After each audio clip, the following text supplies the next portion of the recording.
Hey, Josh, congratulations on another great year and your win at NFL Honors last night. What was your reaction to receiving the award? Well, one, I was super honored, super blessed to be a part of it. And obviously the people that have won this award in the past, it's, last year I think it was Christian McCaffrey. So to be mentioned in the same breath as him and what he's able to do, especially on the fantasy side of football, it's pretty spectacular. So like I said, super honored, super blessed. And, it didn't just take me, but my teammates and my coaches to get me to this point. So it's a very cool honor. Yeah, I mean, you had a record-breaking season with over 4,500 passing yards, 45 total touchdowns that helped lead your team to its first AFC East title since 1995. And your stellar performance earned you the NFL Honors Daily Fantasy Player of the Year, along with the DraftKings 2020 Fantasy Football MVP. So let's just break that down. Are you ready? Let's do it. All right, so you were in the top 10 overall fantasy players for 10 weeks this season with an average of 27.3 points per game. But which game do you think you earned the most DraftKings fantasy points? Let's see. I want to say week 2 against the Dolphins. It was actually your wild card win against the Colts. You had 35.36 fantasy points in that one. All right, pretty good, Gotcha. Pretty impressive. Yeah. Okay, well, with your massive season total of 436.1 fantasy points, how many people did you make millionaires this season? That's a good question. Is it north of 50 people? 50, geez, woo. A lot of millions. It was 3, but that's a lot. Okay, all right. That is a lot. No, I wasn't really sure. Yeah, it's hard. I mean, yeah. But 3, you were in 3 millionaire winning lineups. So, I mean, I'm sure those people really love you. All right. Bills Mafia gained a few new fans this season. Think you can guess where you were the top drafted player? In which region? Yeah, like states. I'm going to go Wyoming. I'm going to say New York. And then I'm going to throw out a wild one, Oklahoma. Okay, so New York, of course, Texas, and California. Oh, all right. Hometown guy. Yeah. So not only that, but you were drafted in over 13 million lineups. And knowing that, how much money do you think you made DraftKings daily fantasy customers? This number is big. It's, big. It's not going to be like 3. It's going to be like the number you were around earlier, maybe even a little bigger. I'm going to go 75. So close. Over $85 million. Wow, no way. Yeah. Well, I'm sure they were fans of the money and now big time Josh Allen fans. How many unique customers do you think drafted you this season? Oh my goodness. How many people play? A lot. Let's just say this number. This is a 6-digit number. The high 6 digits. 700,000. 924,000. Wow. It's a lot of people. All right, let's just kind of get back to you. We broke it down by the numbers. Obviously, DraftKings players love you. But which teammate do you think had the biggest impact or contributed the most to your fantasy wins? This is like you for you, not like an answer. Like I don't have an answer. No, that's number 14. It goes by Stephon Diggs. I think that's the number 1 guy. Obviously, he came in this year and he played lights out and. His numbers this year were unbelievable. And not only that, he's a great dude. So I'm super honored and blessed to play with him. And but again, we got Cole Beasley in the slot, John Brown outside, Dave Davis, who caught a lot of touchdowns for us, and a few other guys that were just really good for us. So like I said at the beginning of the show, it took a lot of people to get me here. Okay, so, obviously it's hard to predict what's going to happen next year, but do you think you'll be able to keep the title? I don't know. I hope. I mean, I think that this relates to team success. So that's what I'm all about. And if that means if I'm playing well means we are playing well, that's what I'm for. Okay, well, if you are drafting a lineup and you had to draft a fantasy quarterback other than yourself, who would it be? I mean, you can't go wrong with Pat Mahomes. I love that. Love that pick. That's very true. It's the baby goat, they say. All right, just some fun stuff. Like, what songs pump you up before a game? Well, that's the thing. I get super anxious and excited before games. So I listen to some old school stuff, Frank Sinatra, Elvis, Sammy Davis Jr. It's just some down tempo stuff that kind of relaxes me instead of pumps me up. Because if I get pumped up before I get out to the game, there's no telling what could happen on that first drive. So I try to calm myself down. Well, in the Bills locker room, is everybody sort of like has their headphones on and they're in their own world, or is somebody DJing the locker room? It's a little bit of both. You know, some guys have headphones and earphones on, but there is music on the loudspeaker playing, and it's mostly rap. There's a lot of Drake that comes along, a lot of Meek Mill, and that's really the tune of most of the guys in the locker room. But again, if I listen to that, I get so eager and anxious when I get out in the field. I get a little crazy. Well, would you really describe yourself as a BLEUber? 100%. Big Justin Bieber fan. Huge. So what is your favorite Justin Bieber song? All That Matters.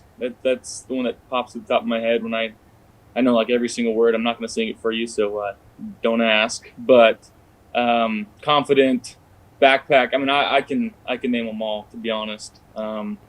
But more recently, his one with Shawn Mendes is pretty dang good. So have you been to Bieber concerts? Any experiences? Like, have you met him? Like, what, No, never have. Never met him. Never been to a concert. That's on the to-do list. And I know he comes to Buffalo, and he's a Toronto guy. He comes to Buffalo this year if, COVID permitting. So maybe that's one of those where I get to go to. But, when I was younger, I didn't want to buy into the whole Bieber thing, and I wanted to be too cool for school. But as I have grown with age, I've noticed that, his music's really for me. So that's what I really like. Honestly, we can all agree on that. Justin Bieber's music is for everyone. Okay, so let's say Bieber comes to Buffalo. He's like, Josh Allen, show me a good time in Buffalo. What's your ideal day? What are you doing with him? Where are you taking him? We're gonna have to hit some real Buffalo bars. We're gonna have to go to Barbell Tavern, get some amazing wings. I know Niagara Falls isn't too far away, so if you wanted to see that, go do that, and then cap it off with a Sabres win. Well, I gotta know, Sabres game. This actually, big hockey guy, this actually really plays into my next question, which was, are your favorite wings really at the Barbell Tavern? They 100% are. Absolutely. So what's your order? So I get 20 traditional wings. I don't care drums or flats. I'm good with either. We get the hot, and then we get the honey butter barbecue Cajun style. And then you got to get a side of the shoestring fries, and then a couple extra blue cheese little packets. So that would be my ideal order, and it sounds pretty dang good right now. I'm not gonna lie. Yeah, I was actually just gonna say that could really divide people if you're ranch or blue cheese, but you're firmly in the blue cheese corner. Yeah, Buffalo's firmly a blue cheese place too. Mm-hmm. And my first few weeks, I've learned that, or first few weeks when I was there, I learned that very quickly. And if you ordered ranch, sitting down, they kind of looked at you a little funny and didn't want to bring it out, but they will. But it's blue cheese. They will, but your name is on a list in the back, and they won't forget. Correct. They will not forget. Never. How many wings in a sitting? Have you ever sat down and been like, this is an inordinate amount of wings, and I just ate them all? Ever since I was a little kid, wings have been my favorite, and there's been times when, I was in middle school or high school, and I can take down 20, 25 boneless wings. And that was way back when. I don't do boneless now because, again, that's a sin in Buffalo.